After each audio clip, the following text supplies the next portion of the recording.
Kami atu ki a koutou mō hui mai nai e tēnei au. Welcome today to today's infrastructure meeting. I'm going to open the meeting, but we have a technical issue we've got to deal with, so I'm going to also immediately adjourn for 15 minutes. I move to adjourn. Can I have a seconder? Councillor Wiley, all those in favour? Carried. We will meet again. We'll open again in 10:15.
So I'll call this meeting back to order. Is that the correct term?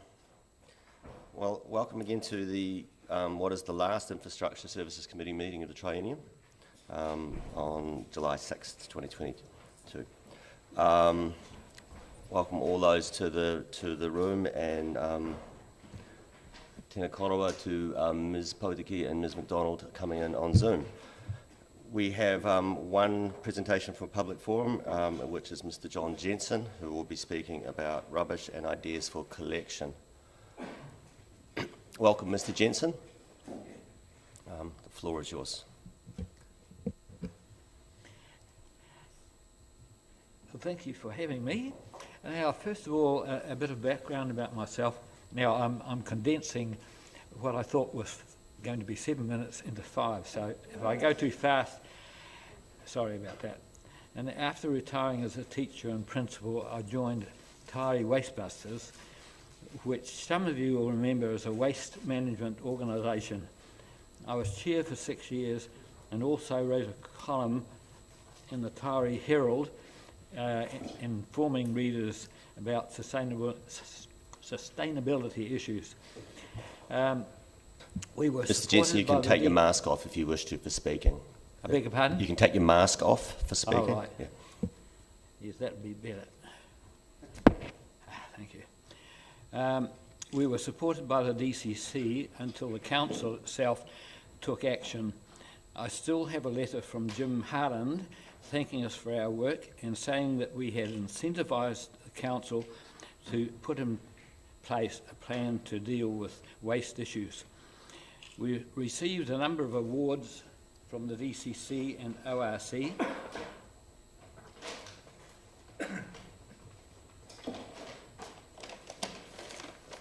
This is one. And also a Supreme Award, including a Supreme Award from the Otago Regional Council, and that award was presented to me by none other than the then Minister for the Environment, the Honourable David Benson Pope. Now I'm here today to give you some thoughts about the waste collection system that you, the Council, plan to implement next year. You propose to provide an extra bin for general waste. You propose to charge all householders the same, irrespective of the amount put in the bins. This, I have to say, is a bad idea for two reasons. One is fairness. Why should someone who generates a tiny amount of waste pay the same as one who makes no attempt to be a waste minimiser and throws stuff out with reckless abandon? The other is that with a universal charge, those who do not care will take an out of sight, out of mind attitude. Wasters should be hit in the pocket for sending stuff to landfill. You can bet your bottom dollar that there will be an increase in waste. You know, if someone is throwing something out or contemplating it and knowing that they're going to pay extra for that, they will think twice, take it off to an op shop perhaps, giving the charity a few dollars as a bonus. And it is inevitable that materials that can be used or recycled will go into that bin. For your interest, I put out one black bag every 9 months. Granted, I do recycle through my compost bin. If landfills are filled at the same rate as the present one, over the next 500 years, more than 11 of them will be needed. You are well aware of how difficult that would be. Where would it go? Now, 500, I'm presuming that there'll still be people on the earth in 500 years. We may have self-destructed by that time, but perhaps we will hang in there. We must think about our descendants. So I implore you, encourage people to avoid waste, not increase it. Do not charge everyone the same. It is easier to go down that path, but it does not make it right. I looked online to find the Council's waste reduction policy. It is excellent, but it does not translate into action. There is next to no evidence that the people of this city are being encouraged to reduce waste. There is no education program. There should be a segment in every issue of the monthly newsletter about waste. A column could be written in the Star. There could be frequent articles in the ODT, which is community-based, and would be happy to cooperate, I'm sure. The Tyree Herald was happy to assist. Why not Allied Press? You have staff who should be doing these things. They should also be encouraging supermarkets and chain stores, especially, to demand that their suppliers do not send over-packaged items. And there should be, the DCC should be going into the schools to educate the children, who in turn will educate their parents. Let me say something about demolition materials. Can the council encourage property owners to maintain their buildings, not demolish them unnecessarily, not putting an increasing burden on our landfill?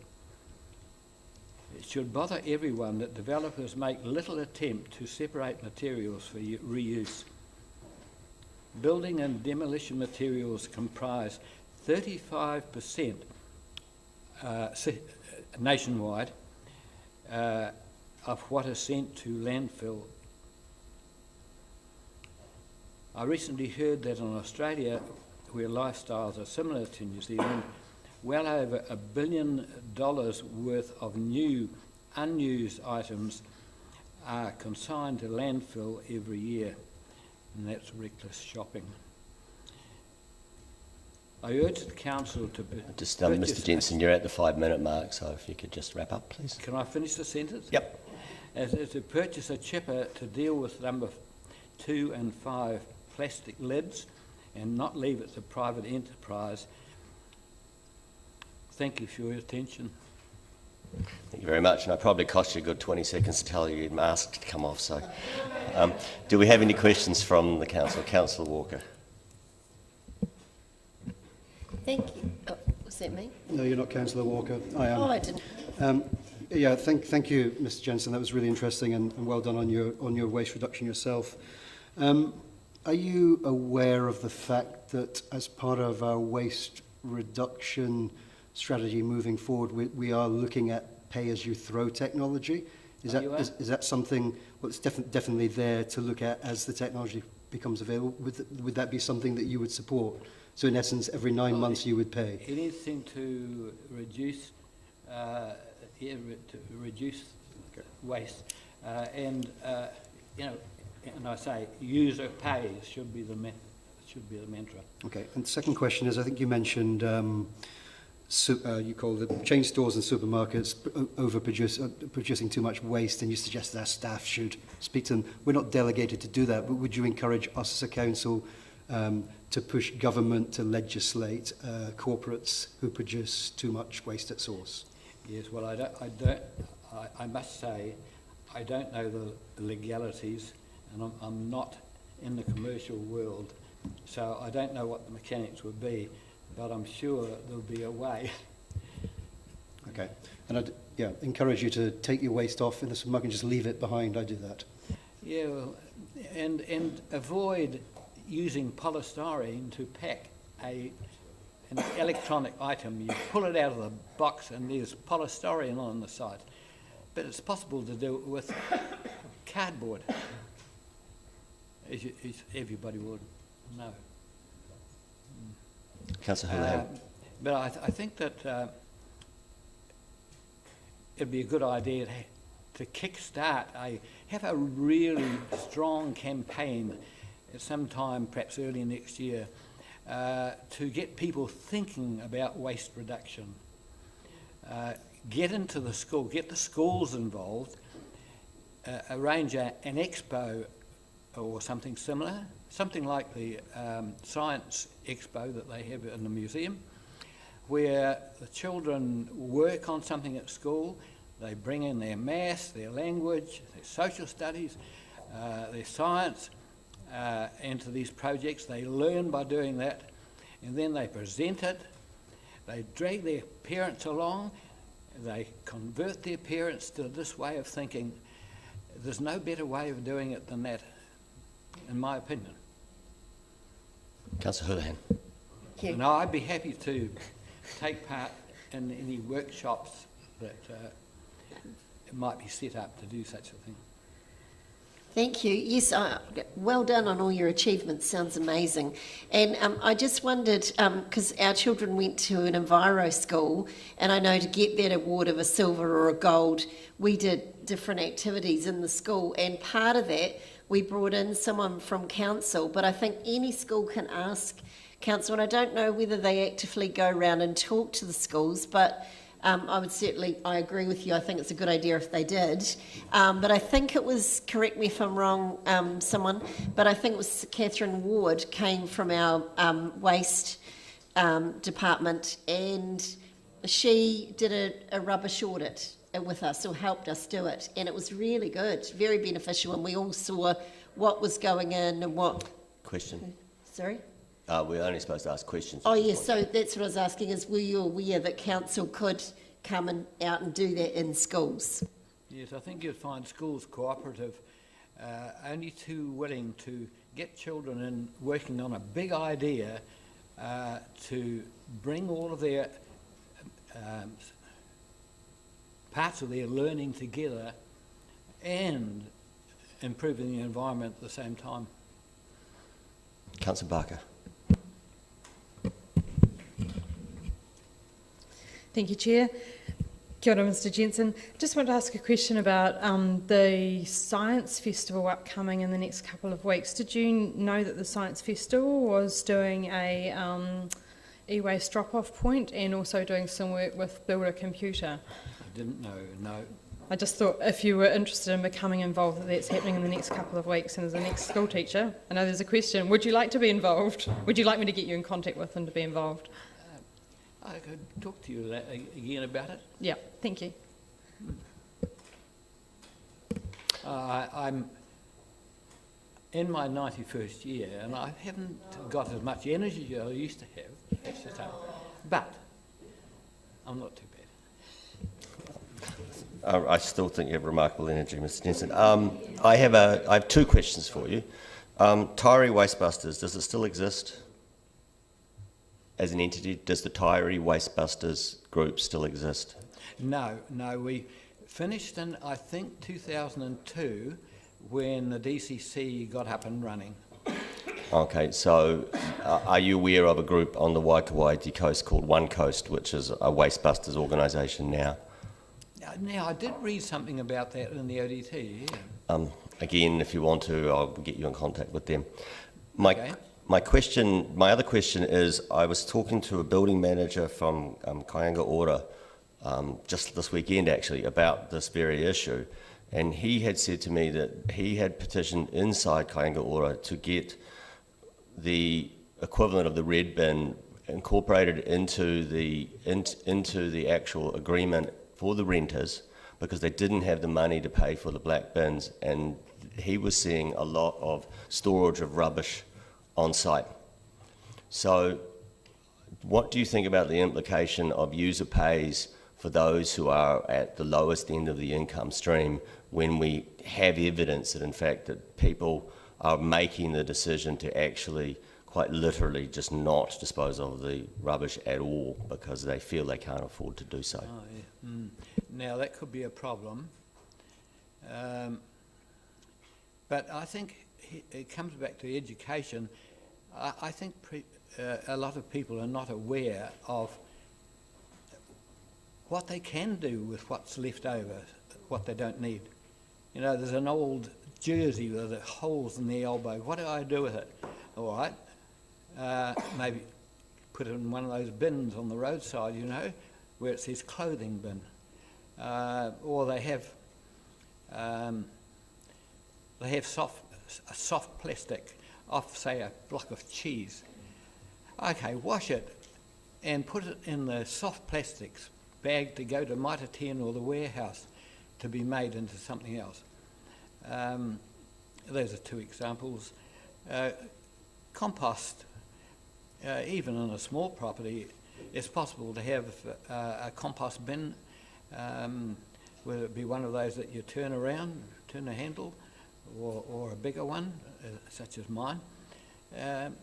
When you analyse what these things are, there's not a heck of a lot that really needs to be thrown out. Thank you. Councillor Gary. Thank you, Mr. Chair. Thank you, Mr. Jensen.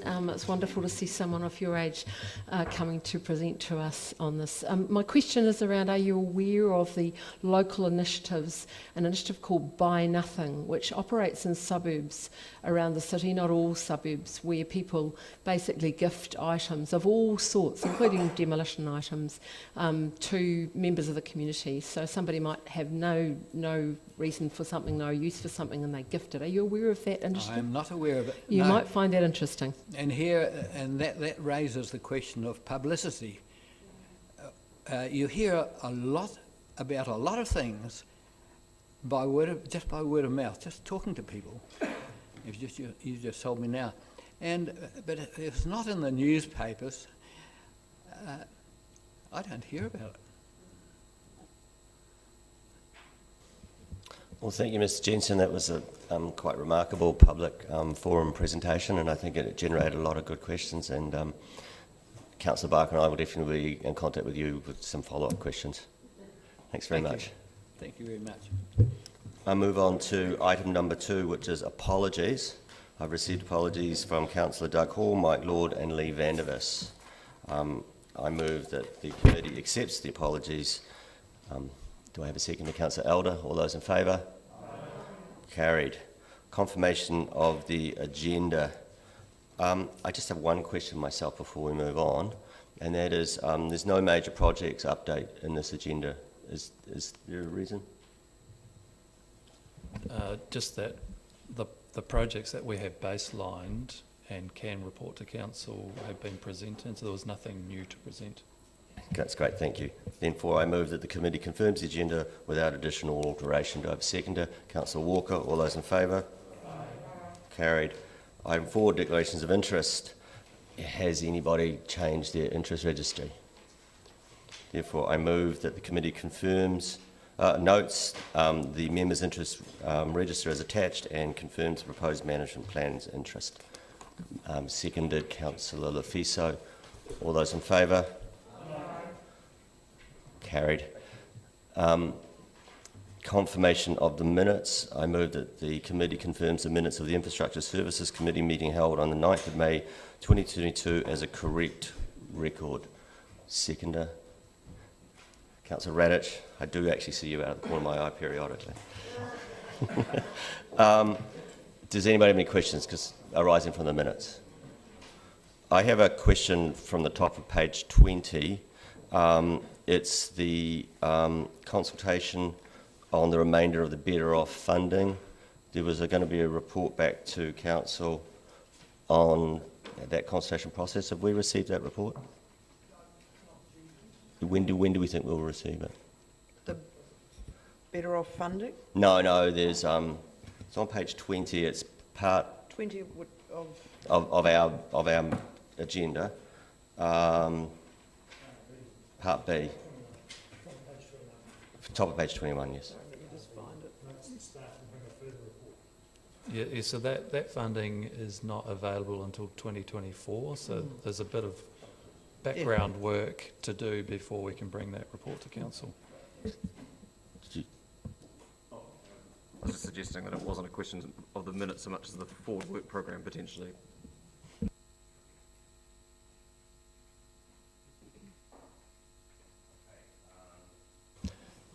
And then items for consideration from the chair, the items that are there, shall I bring them up at items for consideration for the chair? Is that the progress on them?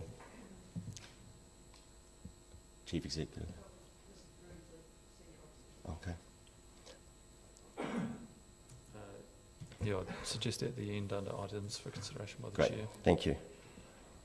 I move then that the committee confirms the minutes of the Infrastructure Services Committee meeting held on the 9th of May 2022 as a correct record. Oh, we've already done that, yes. All those in favour? Carried. Part A reports, actions and resolution of Infrastructure Services Committee meetings. Well, I've already asked my first question. Do I have any questions, Councillor Walker?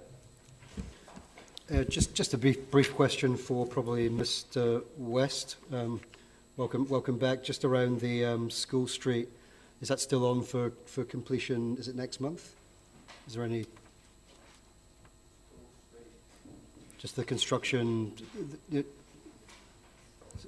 Yeah, that's correct. So that's a recent update from property manager. So everything's hunky dory. Yep. Great, fantastic news.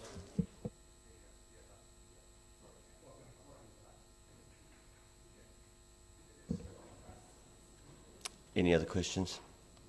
I move then that the committee notes the open and closed actions from resolutions of Infrastructure Services Committee meetings. Second, Councillor Walker.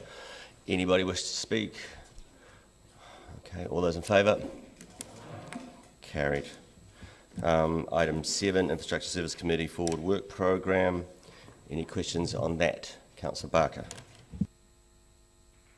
Thank you, Chair. I have a question on page 32. It's just around the naming of new roads and private ways. And on the 12th of April, I submitted 11 names of women for suggested road names. And I'm just wondering what the process is around getting those names on the name register and what might be the timeline for those. Can we pick that question up in the next report? As Ms Benson will be able to speak to it. Yeah, it's more item than I. 27 on the next report. So. Thank you. My next question is around, on page 36, around the parking meter upgrade, and we've had a few people complain about parking meters not working. Are they being left to not work while we look at the parking meter upgrade? No, they're being repaired as and when we know that they are broken. Some of the challenges around getting the technology, and we're having supply chain issues, and that's why there's been some delays. So as one's noted that it's not working and we have the part, then we have it fixed. So is this, just because there is a lot of chat about it, is this an issue that's increasing, or is it really based on those supply chain challenges? It's increasing because of the age of the meters, hence the reason for replacement. But and it's something we're aware of. It's the delays in fixing them that are due to the global supply chain issues. Councillor Elder. Just related to the same issue, a lot of the meters now you can't use a credit card on them. No, I was just wondering what the work is on that. Those are generally the complaints that we receive. It's the technology in the credit card reader that's not working, and it's the technology that we're trying to fix while we go through the process of upgrading the stock. Oh, thank you for that. Councillor Houlihan. Thank you. Following on from Councillor Barker's question, if the meters are being fixed when you're notified they're broken, does that mean the Great King Street car park, that one by the Payless Shoes, has that been fixed? Look, if I might, this is a level of operational detail that probably... I think I agree that it was probably answered when Councillor Barker was answered, in terms of the fact that we are working on it. Okay, thank you. On that note, then, I move that the committee notes the Infrastructure Services Forward Work Programme. Do I have a seconder? Councillor Radich. All those in favour? Against? Carried. Naming of private ways, item 8. Ms Benson.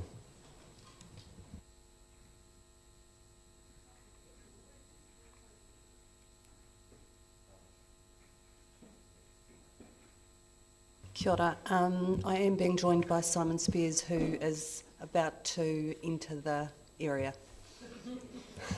Has entered the building. Okay, very good. We'll just wait a second.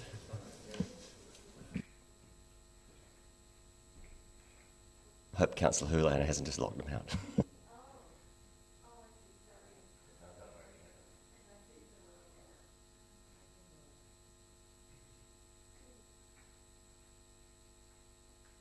Is Mr. Spears coming to talk about the road naming policy? Well, I can cover it off, to be fair. Why don't we just start yep. with questions, and if we need him, Yep. he'll answer when he arrives. Yep. Do I have any questions? Councillor Gary. Thank you, Mr. Chair. Here he is. Ms. Benson, it's a general question. I noticed that in 3 of the 5 names here, and this has happened before, that the developers have all chosen names that are male on the list, and we've had conversations before about the lack of diversity, both gender-wise and other. Is there any thought about, as you consider adding to the list and you know, increasing the names on the list to give more diversity, is there also a question about how we encourage developers to use a diversity of names? Because they could still choose the male names and we still end up with the same result. I think that's a very valid question. I think we'd have to work with the developers to try and encourage that, Councillor. Most definitely. Good question. Thank you. I just want to re-ask Councillor Barker's question, or do you want to ask it? Thank you. Yeah. Thank you, Chair. I asked just earlier, and you weren't here, Mr. Spears, about the road naming register, and I put forward 11 names around the 12th of April, 11 female names, and I was just wondering where they are in the system and what is the process for getting those onto the road naming register. Thank you, Councillor. Sorry, I ran up the stairs.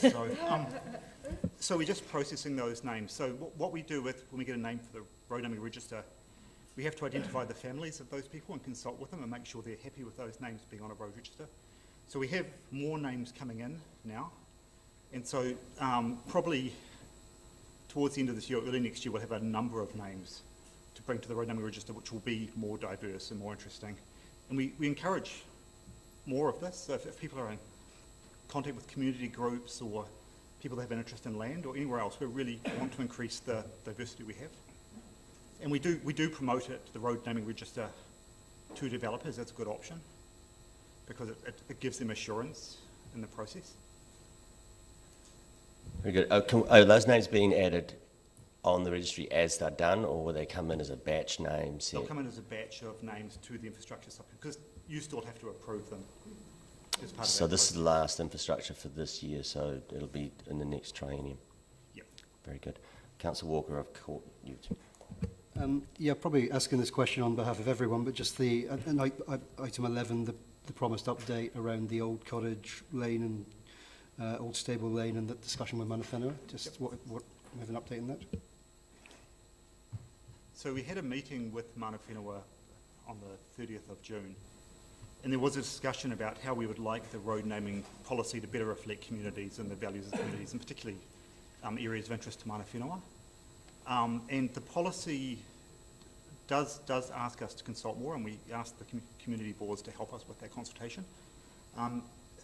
In this particular case, when we discussed the road name, the people we spoke to, which Marlene, Suzanne, Madapura, sort of said, well, the developer's been working in good faith, so for this particular case, they would support this name being put through. But in the future, we're going to talk to them more about more road names. We have 40 Māori road names that were approved for the road naming register, which we're just going to pass back through them just to make sure they're still appropriate. And we also want to make sure where there's an appropriate locality for those names, we have that considered in the road naming register. They're already approved by council, so they will come back onto the road naming register before the end of this year, which will increase diversity. Because we just want to make sure we're doing it right and not just sort of taking a sort of tokenistic approach. So, yeah, sorry.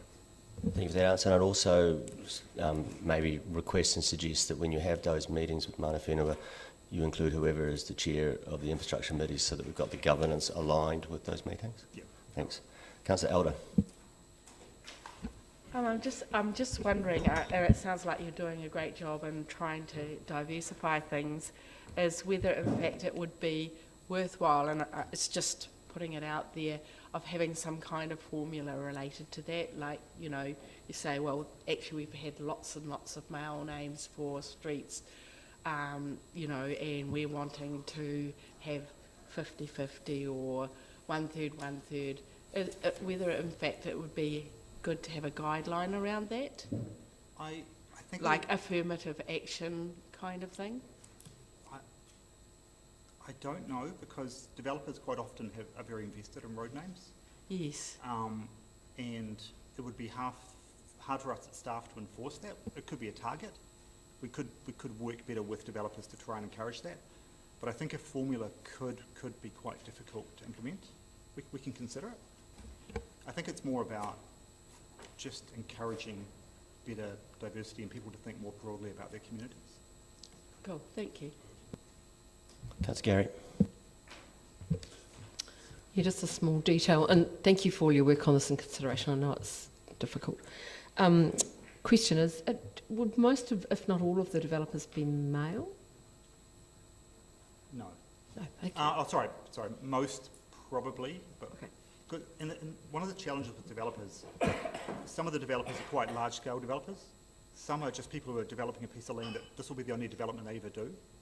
So it's quite varied. Councillor Fiso. Tēnā koe, Mr Chair, tēnā korua. Further to Councillor Alder's question, and sorry, I'm not all over the naming policy, but if Council were of a mind to be more prescriptive, say, be firmer about guidelines, and take it to a level where there's a requirement that, say, every second street name, regardless, is actually a mana whenua name. What would we have to do if we wanted to incorporate that? So we will review the policy next year, and that could be brought up as something to consider in the policy, and then it will come back to council for council to sign off on that. Your Worship. Okay, I've got a mover. Councillor Vaki, seconding it. Yep. Look, I can still take your question if you want to. Okay, thank you. Just to clarify, streets only come up for a name change or a name once they're like a new street, isn't it? Is there any, when would a street that's already existing be changed? Would that ever happen? Yeah, it's covered in the policy. Right. But it's a more difficult process because Yes. Two reasons. One is we have a number of street names that are incorrectly spelled. The ones that have been incorrectly spelled for 100 years, they get their own characteristics. And also, when we change a road name, we're changing people's addresses, Oh, which of is course, complicated yes. as well. We're changing maps and things. So there is a process, but it needs to be, I think it's around 70% of people in the community have to support the name change. Right. Just because of the impacts on them. But we can do it. And just finally, so the road naming policy is not that old, but you have just indicated that we're, based on the feedback that we're getting, that we're actually going back and looking at that policy again, and it'll come out next year. Yeah, we'll start working on it. We've got the parking work at the moment, which is taking up a lot of our time. But when we get some capacity, we'll be looking at it because we want to get it right, and we want to better. And the mana whenua component of that's going to be part of that redesign. It's a very important part of it. Great, thank you very much. I have a mover and a seconder. Do we have any speakers? Councillor Barker. Thank you, Chair. The reason that I asked about the road naming is that I actually had submitted a number of female names which I hoped would get on the register a little bit faster than they have. When we look at the appropriateness of names within the policy from 2016, it talks about a common or established theme, a historical person, a historical event, a significant feature, and a traditional or appropriate Māori name, and a personal name for special service. And everybody around the table, and everybody in Dunedin, and probably everyone everywhere, is able to submit names for the road naming register. So I would like to encourage people to do that. Some of the women whose names I recommended and were not on the list, and I did the bios for them, was Janet Frame, very famous, not on the list. Eileen Soper, who was a Girl Guide Commissioner and active in the cultural life of Dunedin. Dame Yvette Williams. Rachel Armitage, who was a daughter of a prominent lawyer, William Downey Stewart, the name we recognise. Rachel Reynolds, some people might have children at that kindergarten. Caroline Freeman, who was the first woman, sorry, I've got such a lot on her. Anyway, the first woman graduate, I believe, from Otago University, and then Laura Hayward, Miss Jean Burt, Mary Ann Wellburn, Frances Ross, I have a particular affinity for because she established Columba College, and Margaret Cruikshank. So I'm happy to post a little bit about some of these women on my I shouldn't say ad for my Facebook, but I think that you'd actually be quite interested in what some of these women have achieved, and I'd really like to encourage other people to do their research and put some names forward for the policy, because we continually have this conversation coming up, and so hopefully more people will be inspired to add more names to the register. Any other speakers? I just want to note part 5 of this report, which is the Waikouaiti Coast Community Board turning down the private way naming, and I want to thank Mr Barrett for bringing up the role of Mana Whenua in street naming, and Ms Sullivan for giving the committee advice that night on the implications of doing so, which was that in fact it would come to this committee and be discussed. So in many respects the reason we've had this discussion today is due to the Waikouaiti Coast Community Board raising this issue and that coming to here and being dealt with in what I feel is the appropriate manner. So with that, I move that the committee... Thank you, Mr Chairman. Oh, sorry, yes, you do, yes. And your right of reply, Your Worship. Thank you. The good news for Councillor Barker is that there is already a framed street, so we can tick that off.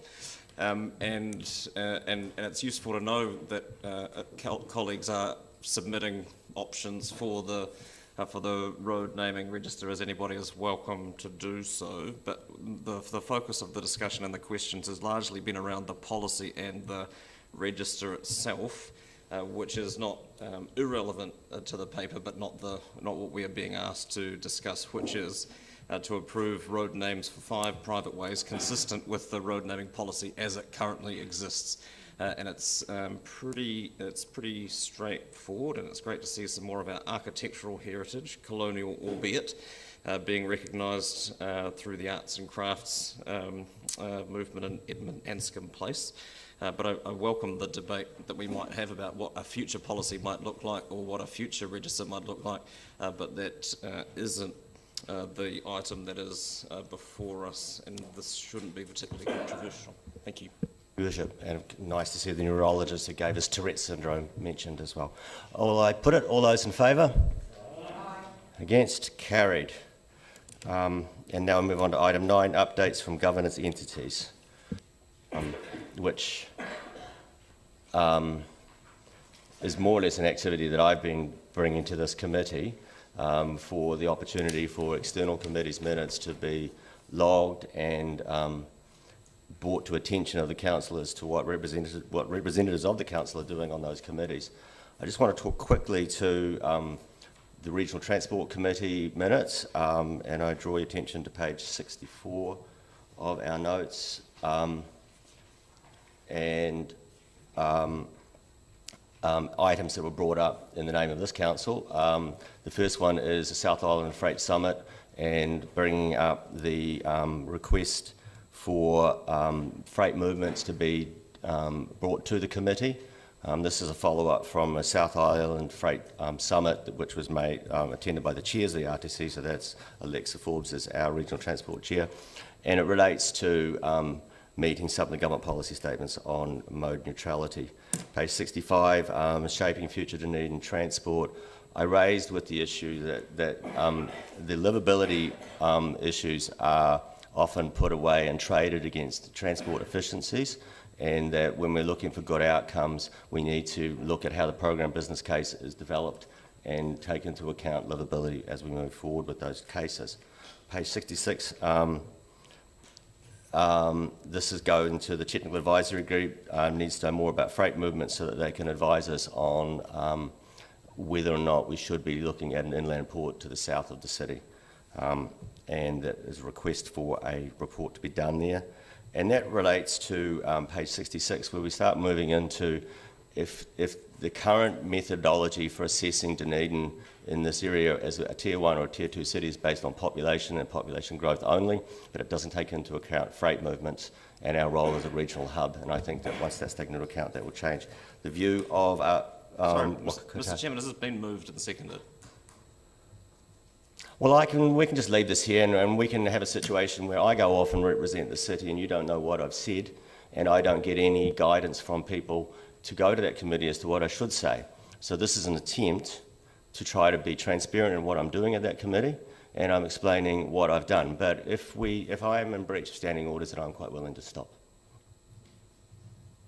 No, I don't. I'm not questioning the discussion, but it's discussion, and it's welcome. But we haven't, as far as I'm aware, we're not at that point on this item. There is no opportunity for a staff report on this. I'm the person who was at those meetings. I'm filling in before we get to questions as to what I've done in that meeting. There's no actual format for how to do this item, and so I am free-forming it. If this format is not appropriate, I'm quite willing to move it and then give this as a speech, but then that would have no opportunity for anybody to ask questions.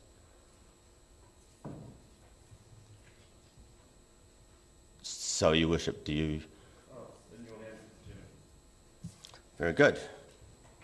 I will move to page 68, where Councillor Wilson raised the number of accidents on the Allentown to Waipori section of State Highway 1. The accidents rate there is extremely high, and we, I think, as a city should have an opinion on that, given the fact that it is our roads, or the State Highway in that area. And the reason I'm raising these things is because they can go at these meetings and we don't know what was said, and then we don't have any action in our own transport units afterwards to deal with it. And so I'll go on now to connecting Dunedin, and just note that on page 71.4, the new speed limit rules are coming in, and that may mean that we're setting our speed limit rules 3 years apart, and that there's still unclear as a relationship between whether or not we'll be able to set rules in the intervening years. The other part 5, the ORC noted that there is a 4 to 5 year cycle on revision of the public transport system and considered that to still be appropriate. So I think we need to know whether or not we have an opinion on whether every 4 to 5 years is an appropriate cycle of review of public transport. And you should be aware that the governance review of Connecting Dunedin is underway as a initiative from Waka Kotahi. And in that there was discussion on what are the roles that the 3 organisations should have in Connecting Dunedin moving forward, and also what is the role of the Regional Transport Committee, because in fact Connecting Dunedin sits under the Regional Transport Committee, but at the moment there's no communication between the two. So that is my summary of what is in those minutes. Does anybody have any questions? Councillor Radich? Yes, I'm wondering about the Connecting Dunedin minutes, because they seem pretty light to me, when you've got barely a 1 page for an hour and a half of meeting, whereas you have 8 pages for 3 hours of meeting in the regional transport plan. So there's quite a meaty discussion went on there. So it just seems that there's not much reportage on what went on in the Connecting Dunedin meeting. Do you have any further details to offer from this meeting? No, but we can take that back as a feedback. Walker. Thank you, Mr. Chair, and thank you for these. I found this quite interesting. Actually, you've answered a lot of my questions that I had in your preview, and thank you also for raising the tension between livability and network efficiency. It's a very pertinent point. So the first question was related to the Pine Hill intersection. You said that would go to the next freight forum. So double question is, how often are those forums, and how effective is that particular forum? Again, that freight forum is only the chairs of the Regional Transport Committee going to, so there would be Councillor Forbes from the ORC going there. I think the effectiveness is based on whether or not we actually, from me bringing these minutes to you, we set a Dunedin City position, and then that comes back from a position, and that's one of the reasons I'm bringing these minutes, because I've witnessed that we do circular conversations. And the reason I mentioned Pine Hill intersection sitting on what's called orange is it's sat there forever. And it's because we really don't have a position on it. So how often are those freight forums? I think they're once a year. Oh, only once a year. Okay. And second question is, there was in the papers something alluded to the Maori road sign legislation. Can you just give me a very brief? I can't. That's an NZTA thing that we could probably ask for greater clarity on what's going on there. Okay, thank you. Councillor Gary. Thank you, Mr. Chair. And I was puzzled, I don't know if you can give any clarity. The connecting Dunedin minutes are as we would normally see minutes. We don't normally see them as verbatim, which is the first set. Do you have any understanding as to why that set is verbatim? It's the ORC taking those notes. I understand. Thank you. So that's a different way of recording what was going on at the meeting. Thank you for the clarity. My second question is around page 72 and the speed limit. How would was there any discussion about how an annual setting of speed limits or consultation would work, given the time it takes to do the consultation, put them in place, and then get them underway? How would an annual one work versus 3 years? Was there any discussion on that? Well, we have been targeting to do them annually, and we took a long time. Councillor Wiley could probably give you feedback. We took a long time to get through the last one over an issue of whether or not we could issue a 70-kilometre-hour speed limit, which was originally rejected by Wakatāhi, and that set the whole thing back a long time. But the intention was to be able to respond to communities within a year, and the implication of this new speed limit review that Wakatāhi is coming forward with is that if it's taken at its most rigid interpretation and to line up with long-term plans and regional land transport plans, then it could be 3 years between a decision and the opportunity of the community to feedback on that decision. So can someone clarify for me, you might be able to, my memory was that we've had that kind of interval previously. Am I correct in saying that we're looking of going from a 3 year to a 1 year? Or were you saying that we were at the 1 year, because I didn't have that memory at all? Mr. Drew might be able to answer how we were evolving on that. No, we have been on a 1 yearly cycle, and the new speed setting rules are going to a 3 yearly cycle to align with long-term plans and national land transport plans. Okay. That's my memory has not served me correctly, because it was always 3 years previously when I was involved. Thank you. Councillor Elder. On page 65 at the top, Councillor Smith said there had been discussions regarding transport change at different levels, and felt the committee probably needs to do additional work in transformation space and change management areas. And I was thinking this committee round, there was not much conversation about active transport like cycling networks and cycling and walking infrastructure. And so is that group looking at that? Does that imply there's some work being done? It sits under the remit of the Regional Transport Committee, but again, you have this thing sitting called the Technical Advisory Group, which is effectively doing most of the operational work. And unless that gets in the Technical Advisory Group, then it probably doesn't really come to the committee. And therefore, from our perspective, from Dunedin, we need to make sure that our Transport Department is feeding into that group appropriately. So how will we do that as a council? How will we do that? I think we explore how we're doing this. This is largely an exploration of how we interact with these committees in a way that, in fact, when I go and speak, I'm speaking on your behalf, and we're getting the right stuff into the TAG. So, Councillor Houlihan. Thank you. On the Shaping Future Dunedin Transport, where it talks about ORC and the review of buses every 4 to 5 years, does that mean that if we've got problems with the buses, i.e. fares or the routes and other issues around that they cannot be reviewed for 4 to 5 years? Is that what that's saying, or am I reading that incorrectly? There's a certain level of flexibility in it, but that's the Regional Public Transport Plan, and that it's rather like our long-term plan. It sets the overarching structure, and therefore it's the most important component of it, and that's on a 4 to 5 year cycle. Does that seem, I'm just a bit concerned that seems like quite a long period of time for a review if there is a problem, and I'm wondering as a council, because obviously it affects us and different things we do, if we try to get that reviewed to be a shorter time, is that a possibility? That's just, what do they call it, creature of statute. It's sitting under government statutes, and that's why it's that far apart. But it's good for us to be aware of these things, because when we say we want this and we want that, we need to know, in fact, what are the drivers and what are the hindrances. And the structures around the regional public transport plan are in fact a major hindrance for us to be able to be flexible. Yes, okay. And another question around any other business. Waka Kotahi advised that they've requested peopleology. What's peopleology? Sorry. Oh, that's the company, right, yep. Limited, to do a review of governance.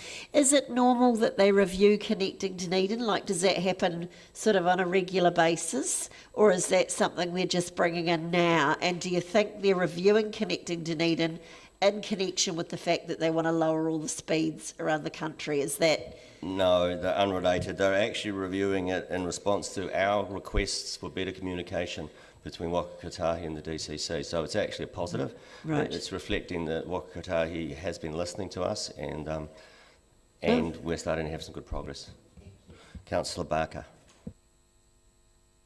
Thank you, Chair. Has there been a meeting since the meeting in April? Was there one in June? Is that correct? For which committee is that one? Oh, sorry, for the first one, the RTC. Yeah, the next one's in July 17th. Oh, okay. Okay, that's killed my other two questions. Thank you. Councillor Radich. It was very similar to Councillor Houlihan's question to do with peopleology, because I looked them up on the internet here, and they're a culture development company. So my question was, and it may be irrelevant or may not, is there a culture issue within Connecting Dunedin that people are concerned about? Or is it Waka Kotahi are concerned about because they've requested peopleology to come and to undertake the review? Well, I mean, I can't really speak and try to answer you. I'm only giving you my personal observation, and that is that we're trying to get three organisations to work together. So ORC, DCC and Waka Kotahi in the terms of reference that make up Connecting Dunedin, which is primarily the state highway system between the Botanic Gardens and the Oval, and then all systems that feed in from there. It would be fair to say that we gave a fairly number of strong speeches around the Regional Land Transport Plan time, and there are some issues still to be resolved around the State Highway 1 development, which highlighted to Waka Kotahi that we could keep, that we could potentially improve on the lines of communication. And now they are in good faith going through this review to talk about improvement. So, you know, I want to acknowledge here that Waka Kotahi took the lead on this, and are doing so in order to make sure or to get to the best outcomes possible. Okay, Councillor Elder.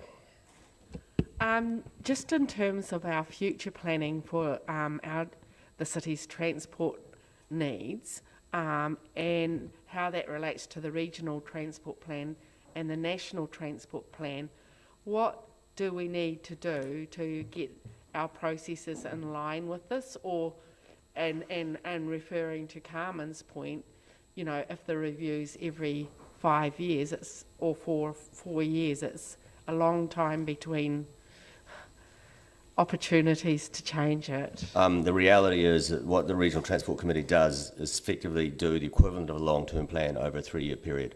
It sets up the Regional Land Transport Plan. Now, the funding for everything goes into that plan, so Connecting Dunedin sits below that because the funding for it's coming from actually the Regional Transport Committee, which is why in those notes you note that there was raised that the Regional Transport Committee needs to be involved, and that was raised by Councillor Forbes. So the reason I'm bringing these minutes is actually to show we can see where the progress is, and we need to keep in mind where we sit with our long-term plan when it comes to transport objectives, and we need to make sure that our long-term plan objectives are being fed through our transport staff into the technical advisory group of the Regional Transport Committee, and that's when it should show up on the Regional Transport Committee agendas. So partly bringing these minutes is showing what's going on, and then our role at the governance level is to watch it and see how it fits relative to our governance role here in this committee.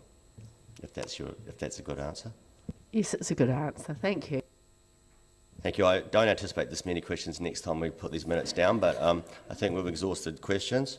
So I move that the committee notes the draft minutes of the Otago Southland Regional Transport Committee dated 8th of April 2022 and notes the minutes from the Connecting Dunedin Governance Group meeting dated June 7th, 2022. Second to Councillor Elder.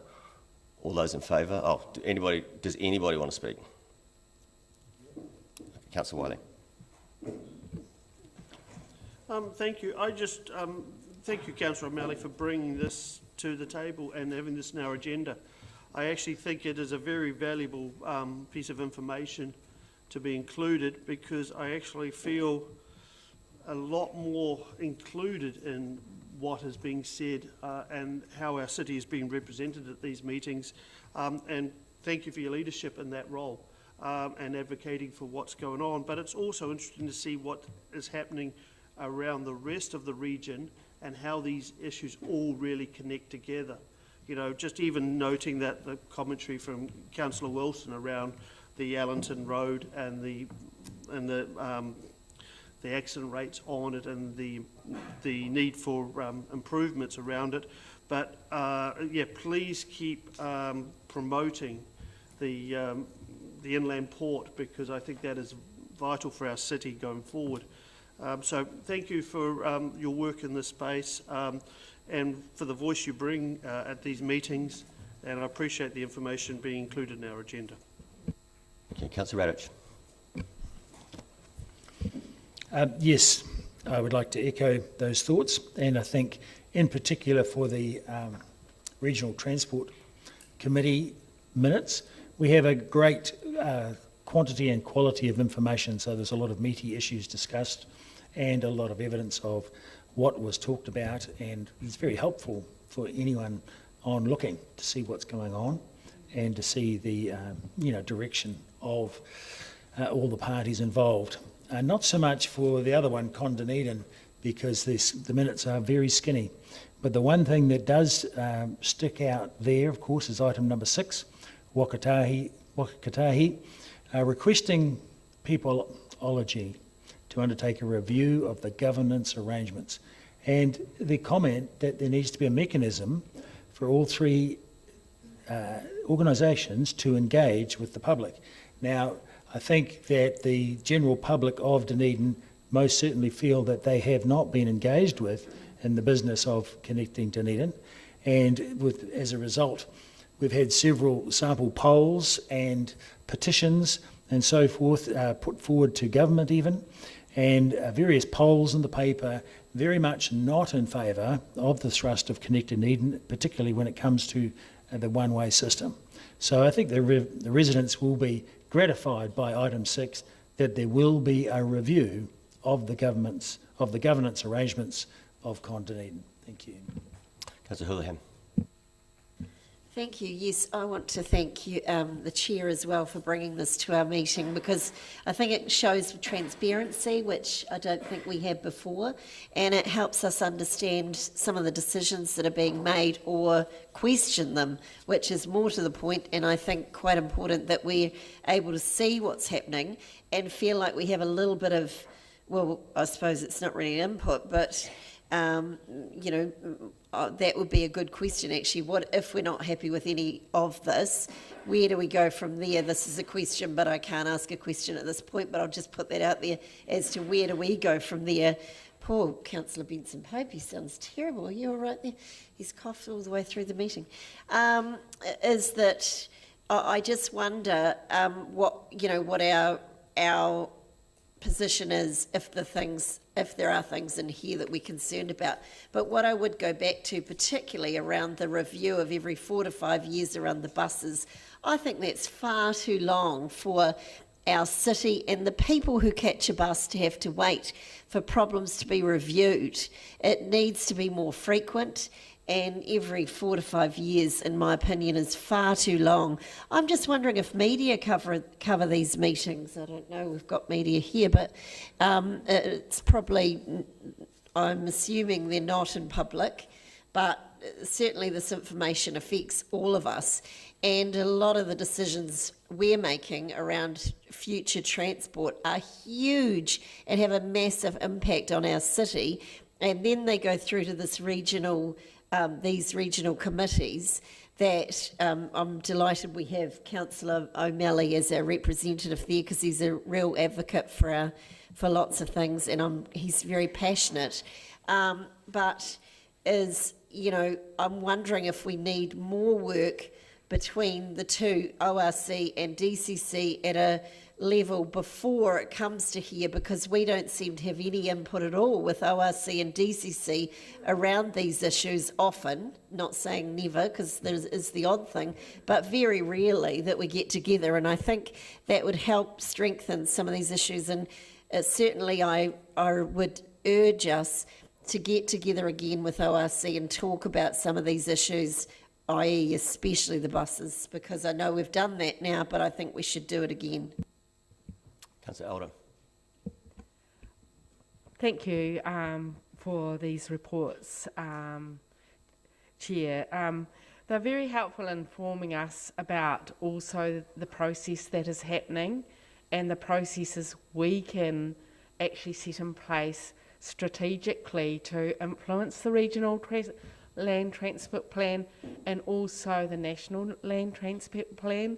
And I'd like to talk about that because, in fact, a number of people went to the regional land transport plan about the Tunnels Trail and spoke to that, and we got that into the national land transport plan, and it enables that that funding mechanism to happen through that process. And I think being strategic and having really, really good plans and promoting them, and actually working with the ORC together on those plans like Connecting Dunedin and Shaping Dunedin and Transport Future is a wise thing to do. And it's just thank you for this report and also clarifying a process that we could probably, we need to be proactively engaged in. Any other speakers, Your Worship? Thank you, Mr. Chairman. I just want to speak briefly. There seems to be some confusion as to what the purpose of Connecting Dunedin is at the meeting. Ideally, and we have aspirations for an integrated transport network, the difficulty that we have is that the transport network as it currently exists is governed by 3 different entities, in that we manage our local roads, Waka Kotahi manage the state highway system, and the regional council are in charge of making governance decisions about transport. And so while it requires those 3 agencies to work together, there needs to be a mechanism to try and integrate the work that those agencies are doing. And it is about integrating the projects that have been agreed and are being advanced by each of those individual parties. It isn't a forum for us to seek to relitigate the decisions that Council has made about how we plan our transport network and the kinds of things that we are trying to invest in here to encourage people to think differently about how they get into and around the city. It isn't a mechanism for people, whether they're in the community or elected members sitting around the table who disagree with the decisions that Council have made to plan and invest in a 21st century transport network, to try and stop that or relitigate that or push back against those decisions. It's about taking the decisions that Council has made and the decisions that the Regional Council have made and Waka Kotahi have made, and trying to align and integrate them as best you can when you've got different governing bodies involved. And it's an interesting dynamic in that we have representatives on that group who can represent and influence decisions that we make, as do the Regional Council. Waka Kotahi don't.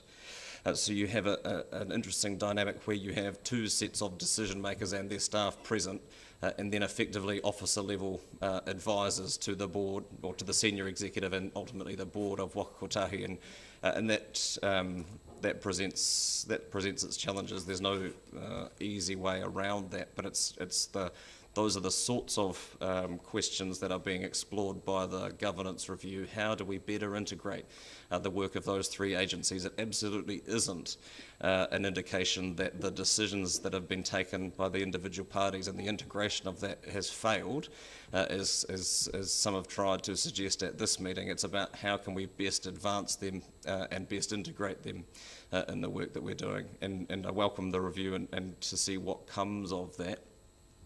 But I'd hate for people to get the impression that Connecting Dunedin in its current form is a repechage for those who have lost political debates in this forum around how we invest in our future transport network. Thanks. Councillor Walker. Thank you. I'll be very brief because the Mayor's covered off much of what I was going to say, and just wanted to be very clear because there's a couple of questions that seem to me to be creating problems that don't exist, and being part of that process, I think we should all be clear, and I've already done my interview. The interviews were there to gather quantitative input on what is and what is not working within that governance group at the moment. I think it would be remiss of any well-run organisation not to do those sort of reviews on a regular basis, and I'm sure I'm certainly involved with groups where that is an ongoing thing, and if you're not, it should be. And as the Mayor has said, it's a way of making what is going to be really once in a generation opportunity for this city to progress, some incredible work to make the city more people focused, for car users, for walkers and for cyclists, and doing that amongst 3 agencies, as it would be, again, for any large organisation who's not solely in control. That's not easy. That work is not easy. So that review is a review to see what is working at the moment and what isn't working. And I found my interview very, very valuable, and it was a great opportunity to put forward my views, and I'm sure those others who have and haven't been interviewed will do that also. Thank you. Any more speakers? I will use my right of reply basically just to follow up on what, obviously as a right of reply, what people have been saying. Councillor Houlihan's point around the public transport and the buses, that is a function of central government, and I think that the purpose of laying these minutes out here is to make us aware of what we do and do not have authority over, and therefore when we feel that we need changes at a level that is sitting above us, then we need to start advocating for those changes at that level. The Regional Transport Committee and Connecting Dunedin Governance Group are 2 quite different committees, and they have different sets of authorities and activities. So the Regional Transport Committee is in fact the one that sits on top of it all, because that is where the Regional Land Transport Plan sits, and the decisions that are made either at that committee, which tend to instruct Waka Kotahi's activities, are made because they are influenced by decisions made at councils during their long-term plans as they submit to the Regional Land Transport Plan. So an example would be the park and rides to the south of the city. They would come through the council first, then they go to the Regional Transport Committee. They end up in the Regional Land Transport Plan. Waka Kotahi then comments on that and strategises and then prioritises, and that goes up to the National Land Transport Plan. Once that is done, as His Worship correctly pointed out, then the activities are turned on, and that's where Connecting Dunedin comes in. Connecting Dunedin was originally a operations-only group. It was only staff of Waka Kotahi and the DCC to start with, and it was primarily on coordinating activities on the State Highway 1 piers. It was observed that it would be quite good to have a governance group that was observing what was going. Now, the Memorandum of Understanding, the current one we're working under, is that it has no authority to instruct or make decisions. So we are quite literally observing the activities. However, it plays an important role because by putting those minutes in for us to see, we can then make our decisions on what we want, but then the method by which we get back to Connecting Dunedin is via the Regional Transport Committee, via our own Transport Department's planning. So it's a bit of a dance, and if the band's playing a waltz, it's not good to be doing disco. So we've got to learn the steps, and when we learn the steps, we get good outcomes. And I would note to Councillor Elder's point, the reason that the Chain Hills Tunnels is being built now is because that got on the Regional Land Transport Plan. And until it got on the Regional Land Transport Plan, it had no Waka Kotahi co-spend, and it was never going to move forward. So if you believe in an activity that needs to be done, it needs to go through the Regional Transport Committee to get onto the RLTP. And we do that through our staff and then through the Technical Advisory Group. So our role as governors is to say where we want to go and then to watch our staff work in the tag into the RTC. So I know this has been a longer item than what potentially normally might be, but I think it's been useful for us as governors in our role to know where we stand in relation to those 2 committees, and especially the RTC, where actual decisions are being made. I think it's important that we bring those minutes back so you know where we sit. So I put it that we do all that. All those in favour? Against? Carried. And I'm not going to bother with items of consideration of the chair. I'll just catch that up later with staff. Does anybody have items for consideration for the Chair? Councillor Benson-Pope. Thank you, Mr Chairman. Councillors will recall my question some rounds ago in respect of traffic light management, the capacity of our SCAT system to analyse and identify problem intersections and so on, and also a more general question about the capacity and whose capacity it was to introduce red light cameras. I recently asked Ms Benson, I wonder if there might be some progress, because you'll recall that the initial response that came back to us was that the information that could be extracted from the SCAT system about problem intersections had to be extracted manually, but there was the ability to obtain software that would do that and give us a steer on what the most dangerous intersections were. So first of all, I'd like to see if there's been any progress on that.